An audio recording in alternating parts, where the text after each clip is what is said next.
So one of the biggest themes that's emerged from all our conversations tonight is how we could be doing much more to hit Putin where it hurts and benefit us here in America at the same time if we really targeted his energy industry and boosted our own energy industry. Joining me now to discuss what exactly that might look like, Executive Director of Power the Future, Daniel Turner.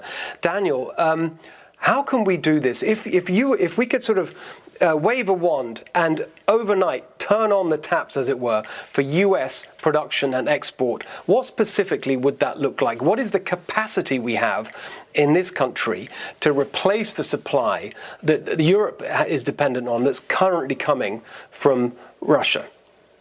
Yeah, America's proven reserves of fossil fuels are absolutely astronomical. We have about 44 billion reserves of oil. We have about 500 trillion cubic feet of natural gas. In perspective, those are centuries, literally, of oil and gas, not to mention centuries of coal capabilities in America. And that is what's proven, meaning there is a lot more that we have yet to even discover because of permitting process, because the government doesn't let us explore, et cetera. So America has definitely enough fossil fuel capacity to power itself and to power its allies. And then simultaneously, it would bankrupt our enemies if no one was buying their product.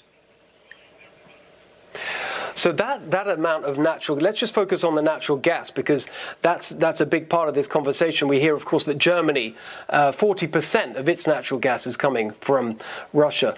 Are you saying that we could literally replace that? Absolutely, we could.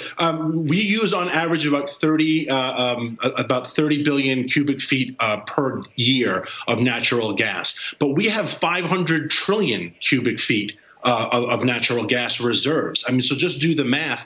But the problem is we have to bring it to market. And the obstacles we run into bringing it to market are radical environmental groups, radical environmental politicians. And so when you find things like Keystone, and yes, Keystone was an oil pipeline, but natural gas pipelines are being shut down. Natural gas terminals that we're trying to build to export don't get permitting, don't get approval by the government. So our reserves are so vast that we absolutely could help Europe. We could supply the United States very, very comfortably and keep the jobs, keep the revenue, and do it environmentally responsibly, which we do best in the world. Well, of course, because the natural gas is lower in emissions than than energy sources from other parts of the world and many others here. And as many have observed, it's a great transitional fuel to the kind of clean energy future. But how quickly could this happen in terms of the permits? The Biden administration has been reversing the expansion you saw under the Trump administration. How quickly could all this be turned around?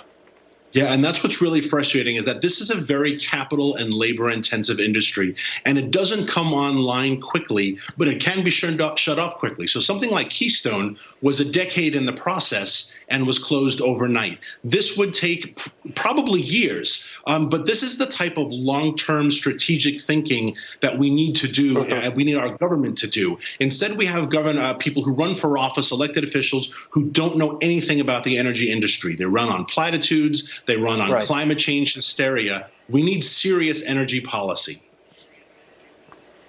Exactly, and all our guests have confirmed that tonight, especially that member of parliament from Ukraine said exactly the same thing. Daniel, we appreciate you being with us. Thank you for watching.